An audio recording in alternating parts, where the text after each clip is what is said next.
Is not the word. It's a dream come true. It's amazing. I'm having a blast. Haley Sings, the name of the album. Yes. And we've had a chance to see a couple of times, and you got one big show that we want to talk about in particular because it's for a very special cause. We've done a lot of stuff with children's hospitals around the country. I did country radio for a long time, and there's a very important children's hospital up in the Central Valley of California. Serves a huge area, and they do amazing work. And that's Valley Children's Hospital in Fresno. You are doing a fundraiser this Sunday for Children's Hospital of Los Angeles. Yeah, it's an incredible organization. It's a nonprofit teaching and research hospital, and they serve something like 97,000 sick and injured kids every year. It's incredible. Yeah. So we decided to put together this event. It's basically VO stars. Okay, we should explain that for people not in Hollywood. Yes, sorry. Voiceover. Yes, it's not like V8. It's voiceover. Lots of wonderful people that I've gotten the opportunity to work with over the years. Seth Green, Wayne Brady, Tara Strong, Gray Delisle, just to name a few. And we're getting together and we're singing holiday music at the Catalina Jazz Club this Sunday, December 2nd, to benefit Children's Hospital. The event is Animated Voices of Christmas, a holiday musical evening, hosted by Rachael MacFarlane. Hosted by yours truly. You mentioned, we were just talking before we went on the air, we've often said that one day, if it wouldn't get us in trouble, that we should have a camera rolling when the songs are on, when people aren't, when the audience doesn't hear us, because sometimes the conversations when we're playing a song, when there's other stuff going on, some of those conversations are interesting. What we were talking about before we went on the air, we were talking about, and I mentioned it briefly, all the movies coming out and all the heat on this genre of music right now. And you mentioned Wayne Brady's doing the show.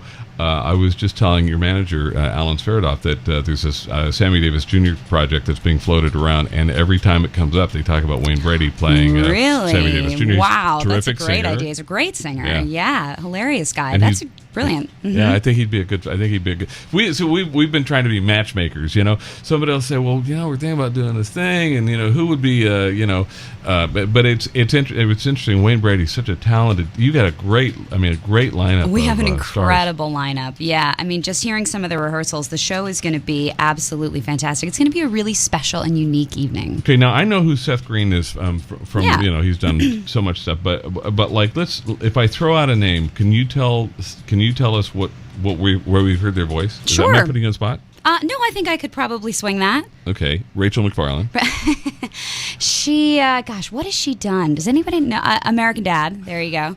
It's funny. I was watching the other night. I don't get a lot of time to watch TV, and plus our cable got shut off, so we don't watch a lot of TV anyway. But I found out, American Dad you can watch online too. Yeah, you can watch everything. It's terrifying, actually. You can watch everything online. And this shows you this is where I age myself. We were talking to our daughter, our youngest daughter, the other day. She lives in Boise, Idaho, and something my wife said, what do you pay for cable? She said, I don't have cable. And Karen said, well, how do you not have cable?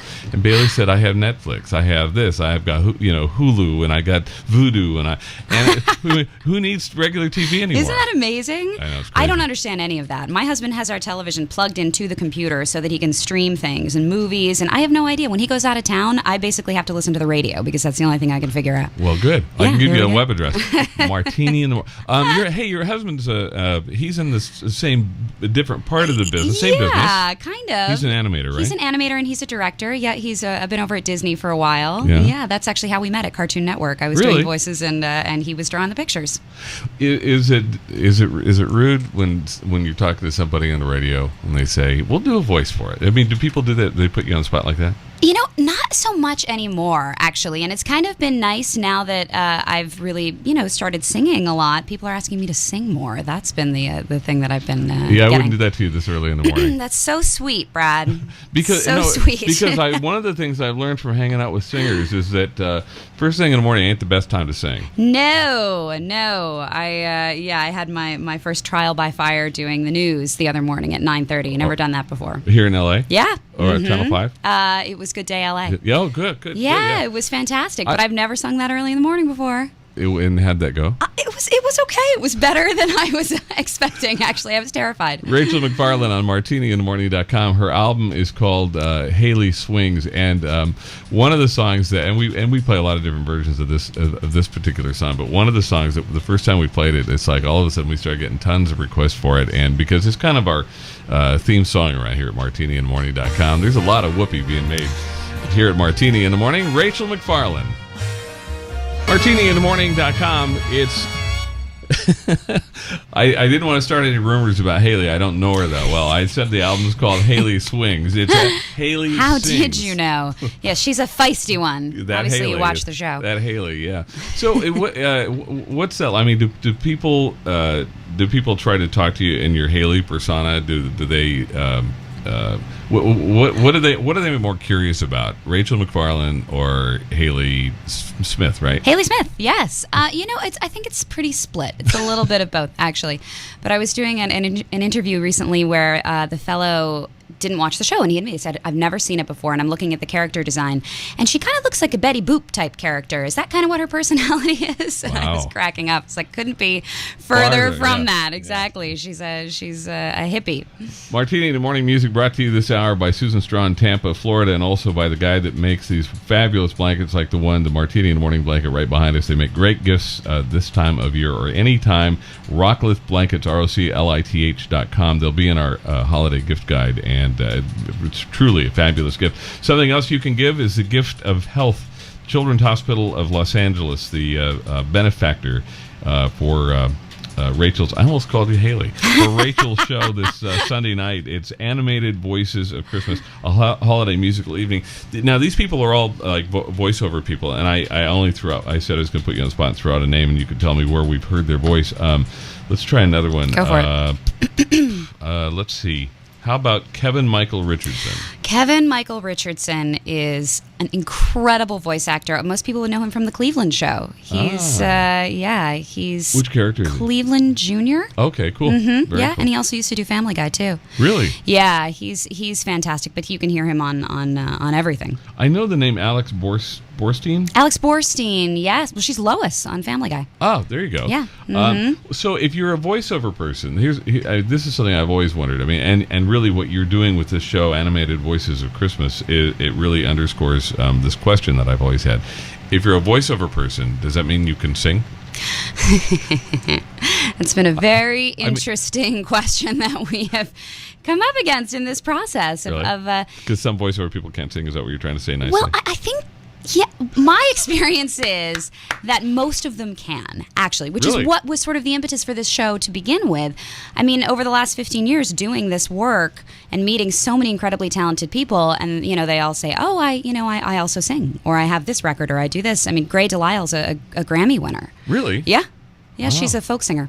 And so many of them say, oh, I just wish I had the opportunity to sing more. And that's why we thought, well, let's do something with that. Let's get everybody together and actually sing. It's a benefit for Children's Hospital of Los Angeles. I can't think of anything better than doing something that that benefits there's nothing. And your mom, there's nothing that makes you feel more helpless than when your kids are sick or hurt. Yeah. I was thinking about this morning, actually, about this show and about the fact that I couldn't possibly think of a better organization to do this for. It's the kind of place that you obviously hope you never have to see the inside of, but you are really glad that it's there, Yeah. you know? Yeah, it's yes, exactly. It's one of those things it's like insurance. Yes. You want to make sure it's there. You hope you never need to use it. Yeah, Exactly. Children's Hospital of Los Angeles benefits from the show at Catalina Jazz Club this Sunday, 7 p.m. Animated Voices of Christmas reservations through TicketWeb. Actually, you can go to Catalina's website and click on the calendar, click on the show, and it's got to be a lot of fun. I mean, with a bunch of people who make a living being goofy. Exactly. And some of them are doing their stuff in character. Some of them are doing it really? straight. So it's going to be a really neat opportunity to maybe hear, some things that these people haven't done before. Are you in character or out? Are you Rachel people will or be Haley? seeing me. Yes, people will be seeing me. And this is some of my absolute favorite music to sing, so I'm really excited about it. On your album, I'll get the name right this time. Oh, you set yourself up for that one. On the album, which is not called Rachel Sings, it's called Haley Sings. Does Haley, did she influence any of the songs on the album? Yeah, it was actually a really interesting process choosing the music because we knew that obviously this is Haley Sings, so she had to be, adequately represented on the record, but we also wanted my voice to come through. Mm-hmm. So that was sort of why we chose a lot of the music from the 60s and 70s because her character is this hippie girl, and we figured that would be the music that she would like. But luckily, our producers also introduced her this season as a lover of jazz and the Great American Songbook. So it was a great way to blend both styles of music and represent both Haley and myself. And it's an interesting fit because so many of us who grew up, I look at the songs that you have on the album, like Jim Croce's Time in a Bottle, which, by the way, the first time we heard it, and you were here in the studio, and Alan, your manager, snuck us a copy before it was done, and when I listened to the arrangement of it, because I kind of wondered, how's that going to fit side by side with a song like Make a Whoopee? Sure. And when I listened to the arrangement, I thought, holy smoke!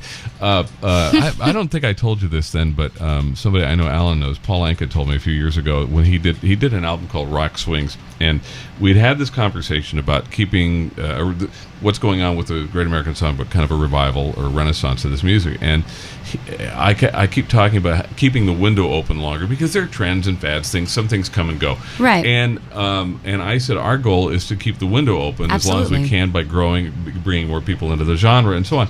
And he said, but not only do we have to keep the window open, he said we have to widen the window. Yeah, and that's where you were going. These arrangements that you took some songs, and you can't do it with every song. I contend you probably could not do this with Bridge Over Troubled Water. I think certain songs are done a certain way, and they would be tough to. They'd be tough to change into a jazz kind of a.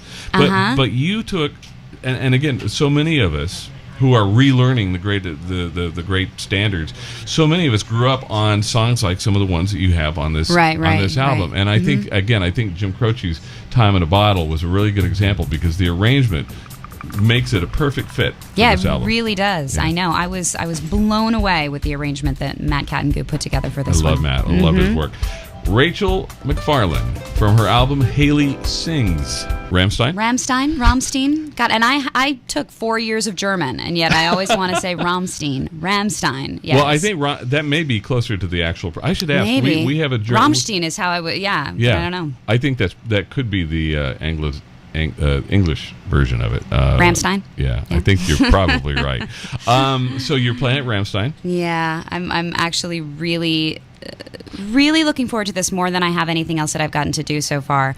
I think it's just going to be a really phenomenal opportunity, to connect with a group of people that obviously I'm so thankful for everything that they do, and to be able to sort of just express a little bit of that gratitude and see a completely different world. Obviously my family, the MacFarlanes, we don't have a great deal of connection to the military, but yet my husband's family really does. They're a big military family.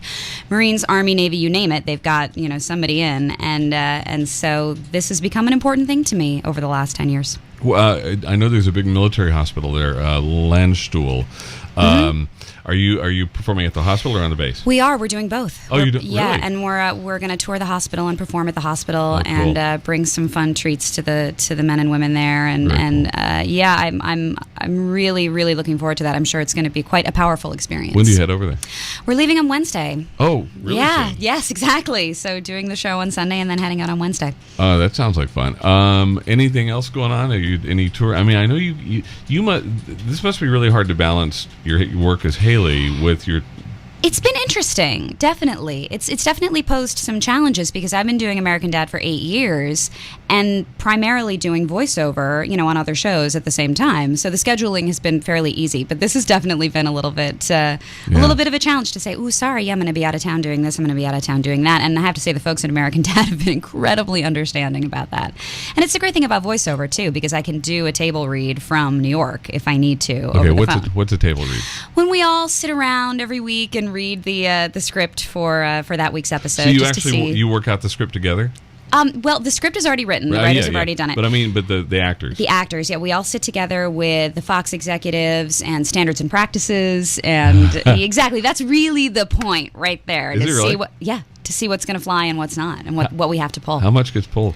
A lot. There's a meeting after every table read. Really? About, yeah. Mm-hmm. Do the writers like do they try to like sneak stuff in? Yes. I love it. Absolutely. Or if they have a joke that they really want to get through, they'll intentionally put one that's worse in, so that one will get pulled, and then they can keep the one that they want. That's interesting. Trade secrets That's here. good stuff to know. It's Rachael MacFarlane, the voice of among other things. You're probably best known for Haley. At this point, yes. Because you played other parts. I've done a lot of kids animation, Cartoon Network and Nickelodeon and Disney, but this is the stuff that, the primetime stuff is the stuff that I get. You probably don't have as much standards and practice, as many issues with them with the kids stuff. Not quite as much, although you'd be surprised. Because these are, 30 and 40-year-old guys that are writing these shows, and my husband used to, work on a show called The Grim Adventures of Billy and Mandy, and the stuff that they put in that, we get the jokes, and we're like, I can't believe that got through. Yeah. It's funny.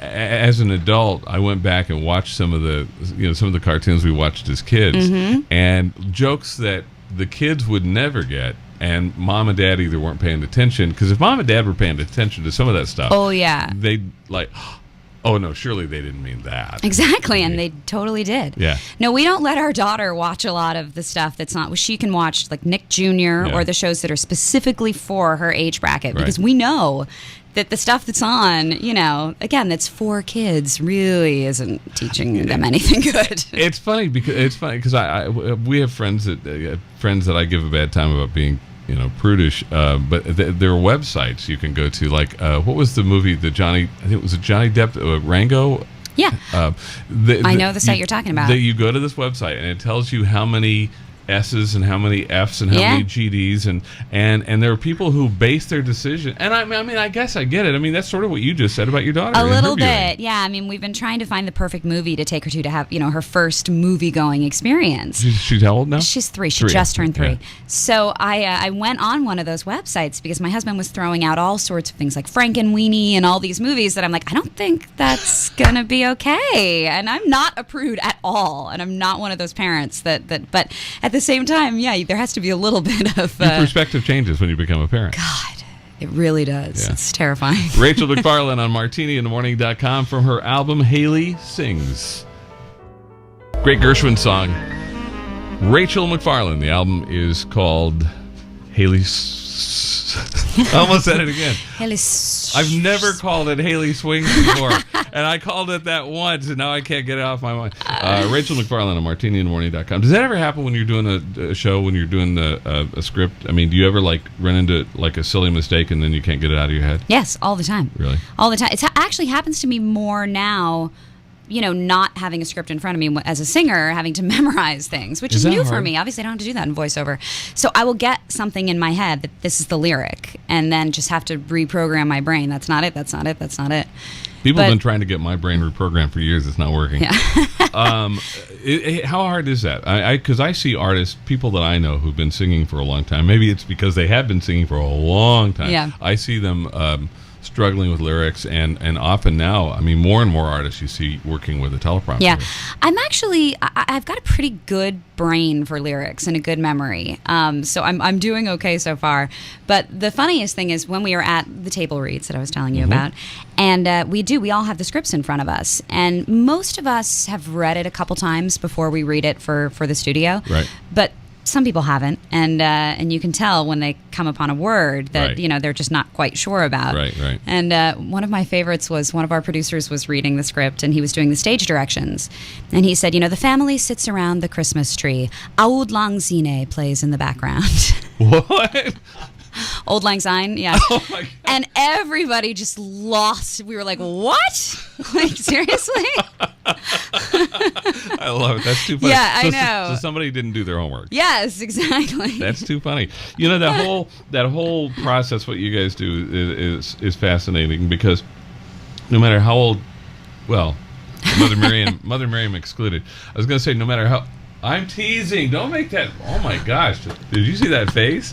No matter how old you are, we've all experienced and enjoyed cartoons, animation. Yeah. Now today's animation is, even though your shows are like traditional animation, they are. And I like that. I mean, I hate to sound. And I know this makes me sound old, but when you look at today's, a lot of today's animation, those.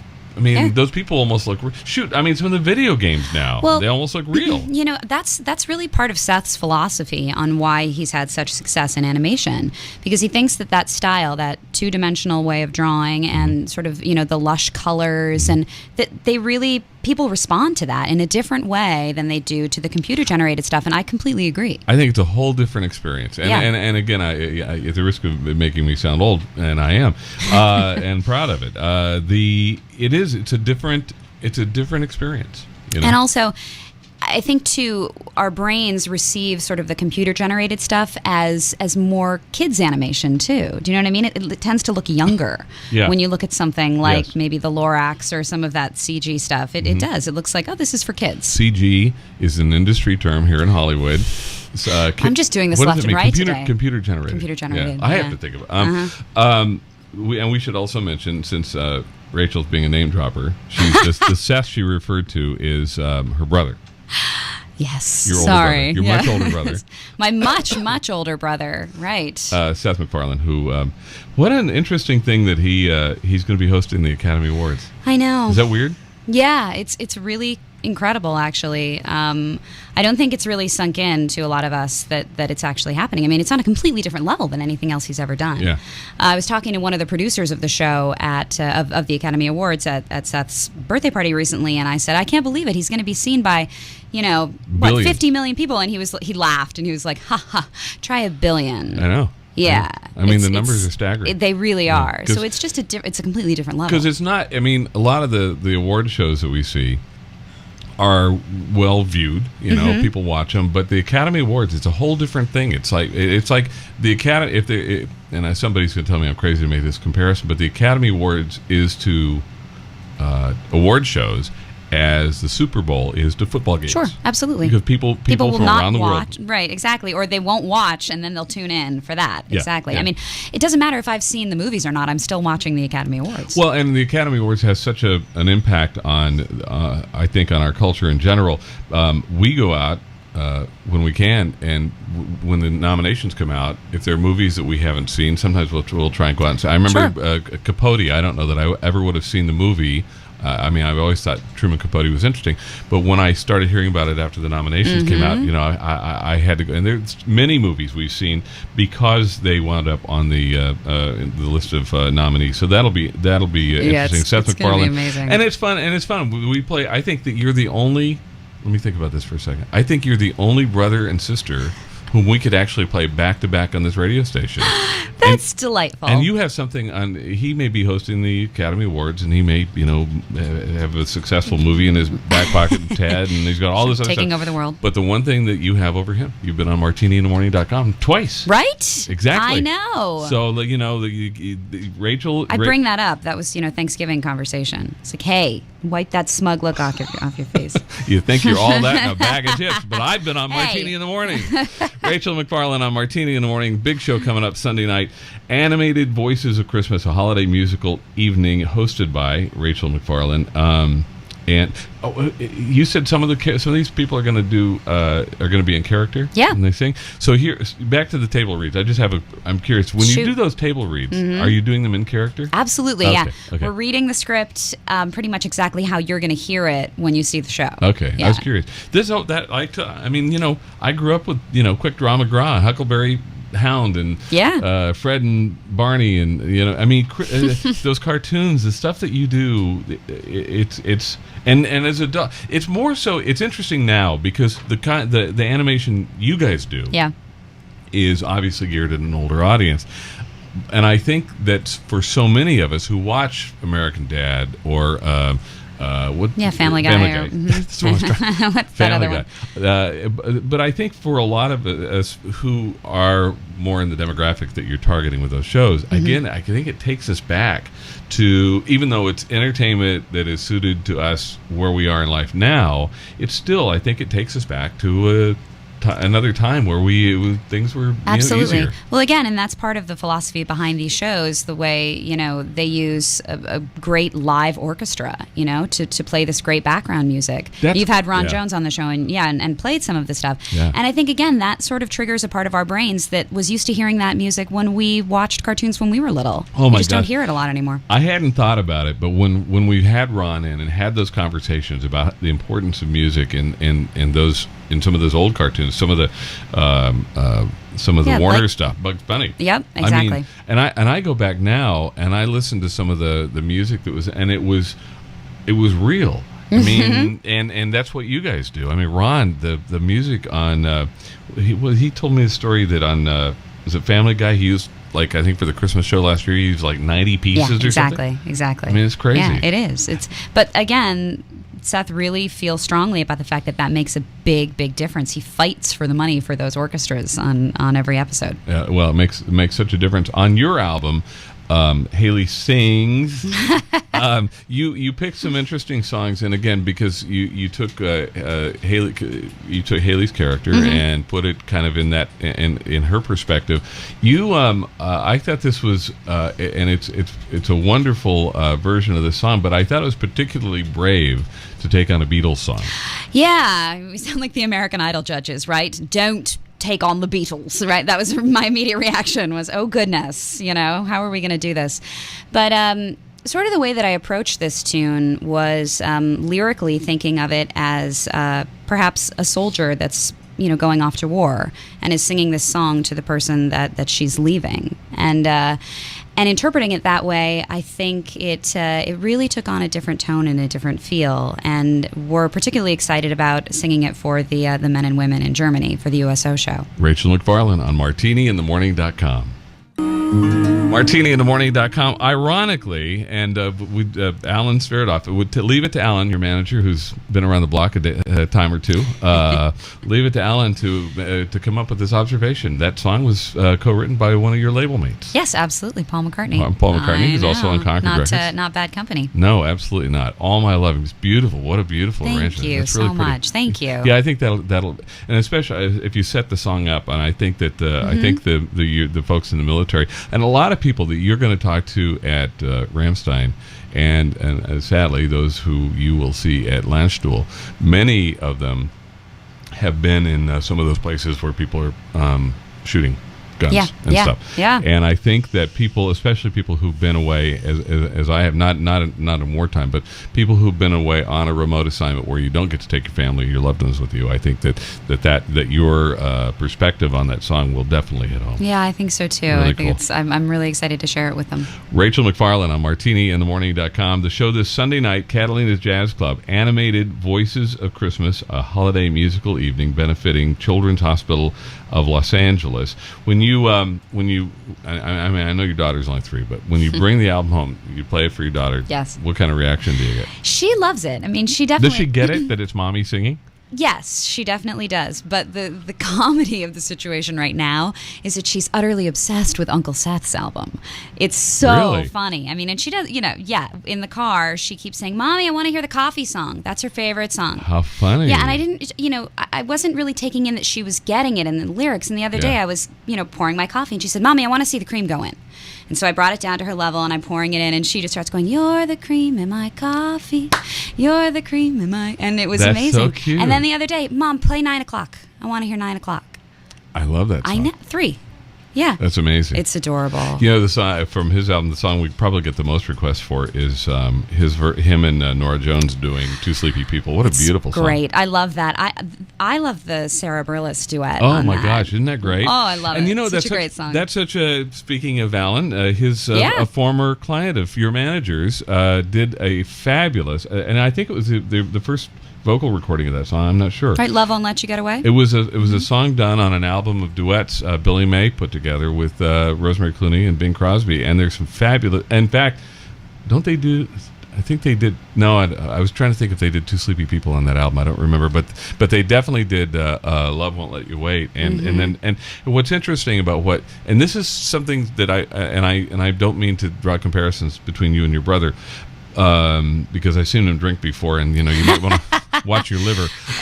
But it's part of his shtick. I know that. But one of the things that's really interesting is that the way he chose songs that, again, we're in kind of a renaissance of the Great American Songbook and these great vocal standards, and he chose songs that not everybody is doing. Right. And all of the songs that he did have interesting, what's the word, Provence? Interesting history. They have interesting stories behind them. And you did this, the way you did these songs, the arrangements are very, you took some real, I don't want to say, I don't know if the word is risks, right? But you took very interesting approaches to the song, and I think it's very unique. And again, back to what Paul Anka said about opening the window wider, because you took some songs that I think that a lot of people would have never considered on an album that is jazzy, if you will, and would have never considered these songs. I think that was one of the great unique opportunities that came out of this sort of concept record that we did, where it was taking this character and trying to figure out what kind of music she would listen to and what kind of music she would sing, and blending it with the kind of music that I listen to and sing. So I think it definitely, in having to meet those challenges, it did broaden our sort of the pool of songs that we were choosing from and how we would reinterpret them. Great choices on the album, great arrangements. Rachael MacFarlane, again, this Sunday night, 7 p.m., Catalina Jazz Club in Hollywood. Animated Voices of Christmas to benefit Children's Hospital of Los Angeles, and some voices that you may, if I told you who they were, you may say, huh? But these are people that you hear all the time are most of them in like animated stuff? Or do people who do animation, voice actors, do we hear them in other things like commercials or? Yeah, I mean, I have a lot of friends that do a ton of animation, but also have great success in commercial voiceover too. So I mean, these video games, you name it. Yeah, you do video games. I've done a few. Yeah, a few. I'm not. I don't think vocally I'm cut out to play Soldier Number 2 that's screaming through the battlefield. But I wind up playing newscasters a lot in video games. Yes. Oh, that's too fun. Rachael MacFarlane, again, the show is Animated Voices of Christmas, Sunday night at Catalina Jazz Club, and then off to Germany. And then off to Germany. Yeah, I know. How long are you overseas? We're there for all of 5 days, I think. Yeah, we get there on Wednesday, back on Sunday. It's quick. Well, enjoy it and have a great time. Thank you. Rachael MacFarlane, the album is called Haley Sings, and from that album, do you want to dance? You don't want to with me if you value your toes. It's martiniinthemorning.com, Rachael MacFarlane. A couple people that are with us that are going to do some tweeting back and forth. They're going to tweet about your show. Wonderful. And so I just want to let you know they're not, well, they are weird. What am I thinking? Strange, yes. Yeah. No, I just joined the social media world a couple months ago. Really? Facebook still eludes me, yes. But Twitter, for some reason, I feel like I've got a handle on it. It's that's the one I had, and I was one of the first 1,000 people probably on Twitter. Really? And then I had all these people like, "Why are you doing Twitter? Stop wasting your time," And now it's it's huge. Yeah, it's huge. Crazy. Yeah. Yeah, I haven't figured out the hashtags and the. Is that funny? What we get and what we don't. It's that I was just like, got it, done. Okay, really? I understand how this all works. Facebook, on the other hand, I just look at that screen and it's just so confusing and overwhelming. It's like walking into TJ Maxx. It's too much all at once. It is. It's kind of overwhelming at times. Yes, it is. Rachael MacFarlane on martiniinthemorning.com. Before we overstay our welcome, that song. I know you performed that at a charity event, and it's funny. And it's funny because and I forgot about this. I'm going to a luncheon today, and Tom Bergeron is speaking. It's a good thing we reminded you. You're going to a luncheon today. I completely forgot. So, but there's a connection to this. Yeah, the charity was Heaven on Earth Society for Animals, and it's my mother's namesake, Perry's Place. It's her charity named after her, and it helps. Homeless cats and find homes, and they were honoring Carrie Ann Inaba from Dancing with the Stars, and she was there, and we brought her up on stage, and she danced along with a whole bunch of us to that song. It was a blast. That must have been, and she's obviously a very good dancer. Yeah, a wonderful woman too. As well as that bizarre man that sits next to her who looks like Arthur Murray. Yeah, well, I don't watch the show that often, but I know who you're talking about. He's irritating. Yeah. He always gives him a bad time. We're X Factor fans here. Are you? X Factor? Well, I like X Factor, yeah. And Idol, sure, if I have to pick. Really? A reality talent Yeah, one of competition. those. Do you watch much reality? No, I don't. I'm into Game of Thrones right now, and that's pretty much all I have time for. I've never seen it, and people talk about it all the time. Enough people talk about it, and finally you say, okay, I'm going to Netflix this and see what it's all about. Right, yeah. It's phenomenal. I mean, it's incredible. There's a reason people are talking about it. Haley sings the name of the album. The name of the show coming up this Sunday night at Catalina Jazz Club in Hollywood is Animated Voices of Christmas, a holiday musical evening hosted by Rachael MacFarlane. You know, I didn't even think about this. You're going to be singing Christmas songs. Yes. And we didn't do any Christmas. I don't have anything for you. You don't have any? I know. Well, you know, so maybe sign that's of things next. to come. Exactly. Maybe that's next. Yeah. The Christmas album. It'd be fun. Would be a blast. Rachael MacFarlane on MartiniInTheMorning.com. Music brought to you in part this hour by Susan Strawn in Tampa, Florida. And again, Rocklift blankets, like the Martini in the Morning blanket right behind Rachel. They'll make anything for you. They can put anything on a blanket and wrap it around you, and you're going to love it. Rocklift.com, ROCLITH, Rocklift blankets. So that next Thanksgiving you won't be ostracized at the Thanksgiving table. Yeah. I think we should maybe play. Maybe we should play one song by your, what's his name? That would be so nice. Let's play a song by what's his name. It must be hard for him when people walk up and say, oh, "You're Rachel's brother." Happens all the time. Yeah. What's your? I know you told me your daughter's favorite song. What's your favorite album or your favorite song from your brother's album? I love Something Good. Something. Yep. Good. Yeah, The Sound of Music. It was our mother's favorite song, and he does. I think his interpretation of it is really, really touching. And again, it's funny. I mean, you look there are a handful of songs and this is not a criticism. It's because they're that kind of song. But there are a handful of songs that everybody does when they do a standards album. Rod Stewart does them. Paul McCartney did some of them. But you just like you've taken the window and opened it by doing creative arrangements with songs that people might not have thought of in this format. Right. You did that, and then your brother went out and found some songs that not everybody is doing. They're great songs. They're great songs in their original place. Right. In this case, obviously in the musical. Yeah. So as we broaden the horizon, if you will, the musical horizon, this is Rachel's much older brother. From his album, Music is Better Than Words. Seth MacFarlane on Martini in the Morning. Rachel, thank you. Thanks so much, Brad. Have fun in Germany. Have fun at the show Sunday night. Thank you.